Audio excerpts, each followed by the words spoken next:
Saat lo merasakan kesulitan, gundahan, dan kegelisahan akan masa depan, apa yang lo inginkan untuk menjawab semua kesulitan, gundahan, dan kegelisahan yang lo alamin? Apakah uang yang melimpah, pekerjaan bergengsi, atau jabatan tinggi? Pernah gak sih lo berpikir, sebenarnya yang lo butuhkan untuk menjawab semua kesulitan yang lo alamin, yaitu kasih sayang Allah Subhanahu wa Ta'ala atau rahmat Allah Subhanahu wa Ta'ala? Nasihat yang disampaikan salah seorang ulama, Ustadz Adi Hidayat, seperti ini: sifat rahmat Allah diberikan tanpa batas kepada manusia sampai ia mau kembali mendekat kepada Allah Subhanahu wa Ta'ala. Jadi, kasih sayang Allah itu tidak ada batasnya. Pelaku maksiat segelap-gelapnya, sepekat-pekatnya, sehitam-hitamnya dosa melekat pada diri manusia, Allah tetap memberi kesempatan sampai mau kembali ke jalan Allah hingga ajalnya tiba. Coba lo bayangin, saat kasih sayang Allah begitu besar terhadap diri lo, Allah akan mensegerakan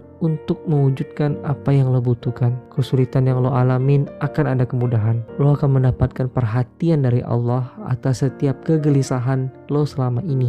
Rahmat atau kasih sayang Allah merupakan kebutuhan pokok seorang hamba untuk hidup di dunia ini. Cakupan rahmat Allah amatlah luas karena Allah memiliki nama Ar-Rahman dan Ar-Rahim.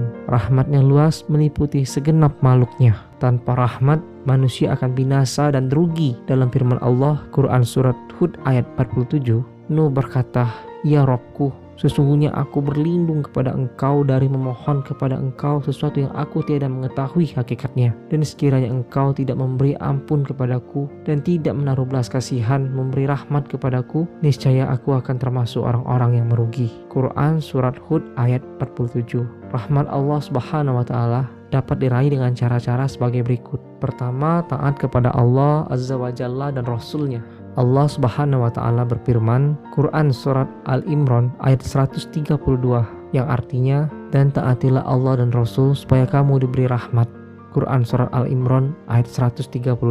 Syekh Al-Utsman mengatakan, bila kalian taat kepada Allah dan Rasul, niscaya akan kalian mendapatkan rahmat. Dan rahmat itu terwujud dalam terainya hal-hal yang diinginkan dan hilangnya hal-hal yang dikhawatirkan. Kedua, mengikuti kandungan Al-Quran. Allah Subhanahu wa Ta'ala berfirman, Quran Surat Al-An'am ayat 155, dan Al-Quran itu adalah kitab yang kami turunkan yang diberkati, maka ikutilah dia dan bertakwalah agar kamu diberi rahmat. Ketiga, menyimak bacaan Al-Quran. Allah Subhanahu wa Ta'ala berfirman, Quran Surat Al-A'raf ayat 204, dan apabila dibacakan Al-Quran, maka dengarkanlah baik-baik, perhatikanlah dengan tenang agar kamu mendapat rahmat. Keempat, menegakkan sholat dan menunaikan zakat. Allah Subhanahu wa Ta'ala berfirman, Quran Surat An-Nur ayat 56, dan dirikanlah sholat, tunaikanlah zakat, dan taatlah kepada Rasul supaya kamu diberi rahmat. Kelima, beristighfar. Allah Subhanahu wa Ta'ala berfirman, Quran Surat An-Naml ayat 46, dia berkata, hai kaumku, mengapa kamu minta disegerakan keburukan sebelum kebaikan? Hendaklah kamu meminta ampun kepada Allah agar kamu mendapat rahmat. Keenam, mendamaikan yang sedang bertikai.